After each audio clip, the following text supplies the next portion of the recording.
Devendra, NDA ने अपना नेता पीएम को तो चुन लिया है, अंदर क्या बात हुई और अभी फेयरवेल डिनर जो होने वाला है वहां क्या कुछ होगा?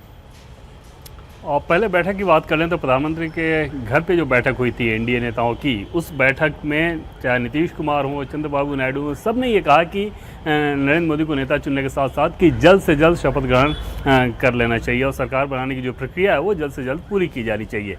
अब समझा जा सकता है कि जिस प्रकार से प्रधानमंत्री नरेंद्र मोदी ने आज इन एनडीए नेताओं को बुलाया था और उसके बाद जब वो बैठक हुई थी और ये औपचारिक बातचीत हो गई, तो अब इसके बाद जो असली काम होगा यानी कि सरकार गठन को लेकर जो एक फॉर्मूला तय किया जाना होगा, उम्मीद की जा रही है कि आज रात उसमें विस्तार से बात हो जाएगी कि किस दल के पास कितने मंत्री होने चाहिए, कितने कैबिनेट होने चाहिए, कितने एमओएस होने चाहिए और उसके लिए जो फॉर्मूला होगा यानी कि फॉर्मूला आपके पास कितने सांसद हैं, उन सांसदों के आधार पर कैबिनेट या राज्य मंत्री दिया जाएगा। तो आज रात बस इसका इंतज़ार है। 7 तारीख को बैठक होगी, एनडीए के संसदीय दल की बैठक हो। उस बैठक के अलावा बीजेपी शासित सभी राज्यों के जो मुख्यमंत्री हैं या वहाँ के बड़े नेता हैं, उनको भी दिल्ली बुलाया गया है 7 तारीख को। कुल मिलाकर बीजेपी की कोशिश रहेगी कि एक बड़े आयोजन के तौर पर नरेंद्र मोदी सरकार जो कि तीसरी बार वो शपथ लेने जा रहे हैं, तो उसको एक बड़े माहौल के तौर पर दिखाया जाए। पीएम ने आज एनडीए की बैठक में इस बात को कहा भी कि 60 सालों के बाद ये अवसर आया है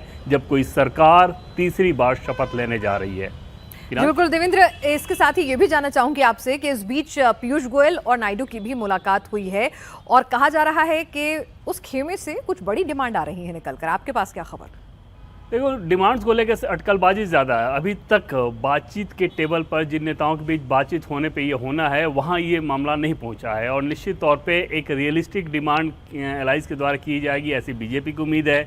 दूसरा, एलाइज को ये उम्मीद है कि बीजेपी एक रियलिस्टिक सप्लाई करेगी। केंद्र के मंत्री की बात कर लें, चाहे कैबिनेट मंत्री हो या एमओएस हों, तो आज रात उसमें उम्मीद की जा रही है कि आज रात में इस पर विस्तार से बातचीत हो जाएगी और कल तक उस फॉर्मूले को अंतिम रूप देकर उन नामों को आगे किया जाएगा। जो चीज़ें अभी चल रही हैं वो सिर्फ और सिर्फ अटकलबाजी हैं। ये एकदम कंफर्मेशन के तौर पर हम लोग बता सकते हैं कि नेताओं के बीच बातचीत के स्तर पर वो मामला अभी नहीं आया है। जैसे बहुत सारी चीज़ें टीडीपी ने जो पहले जब वो इंडिया का हिस्सा हुआ करती थी, उस समय जो चीज़ें उसके पास थी, उस समय उसके पास लोकसभा अध्यक्ष की कुर्सी थी, आपको याद होगा कि जीएम बाली होगी, तो उन सारी चीज़ों के आधार पर एक अटकलबाजी की जा रही है।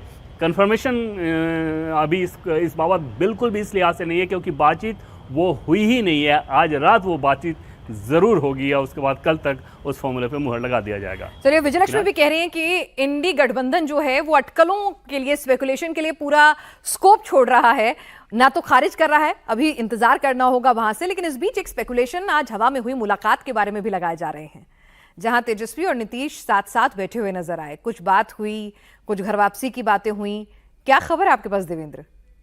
और नीतीश कुमार, क्योंकि उनका अपना ट्रैक रिकॉर्ड ऐसा रहा है कि उनको लेकर देश में अब किसी को भी कोई ये भ्रम नहीं है कि वो कुछ भी कर सकते हैं। और इस बैकग्राउंड, इस राइडर के आधार पर आज जब तेजस्वी यादव और नीतीश कुमार की एक साथ तस्वीर सामने आई तो समझा जा सकता है कि ऐसे अटकलबाजियों को कितनी हवा मिली होगी। लेकिन जब हमने तहकीकात की तो उसमें ये पता चला है कि 10:45 की वो जो फ्लाइट है वही एक फ़्लाइट है जिसमें बिजनेस क्लास की सीट्स उपलब्ध है। हम सभी जानते हैं कि हर एक फ़्लाइट में वो बिजनेस सीट नहीं होते, तो वही एक उस टाइमिंग पे सिर्फ वही एक फ़्लाइट थी जिसमें बिजनेस सीट था, इसलिए दोनों एक साथ मौजूद रहे। अन्यथा अगर अलग अलग फ़्लाइट का ऑप्शन होता तो शायद वो अलग अलग बैठे होते। दूसरी चीज़ कि सामने नीतीश कुमार बैठे, पीछे वाले चेयर पर तेजस्वी यादव बैठे थे, लेकिन बाद में एक तस्वीर आई जिसमें वो साथ में बैठे थे। उसके बारे में हमें ये बताया गया कि तेजस्वी यादव को क्योंकि कमर में थोड़ी तकलीफ रहती है, पाँव में भी थोड़ी समस्या है, तो उन्होंने पीछे वाली सीट को आगे लेके आया था। लेकिन समझा जा सकता है कि इतनी आसान बात नहीं रही होगी। निश्चित तौर पर कम से कम तेजस्वी यादव की तरफ से तो ये कोशिश हुई होगी, कुछ ना कुछ शब्द ऐसे रहे होंगे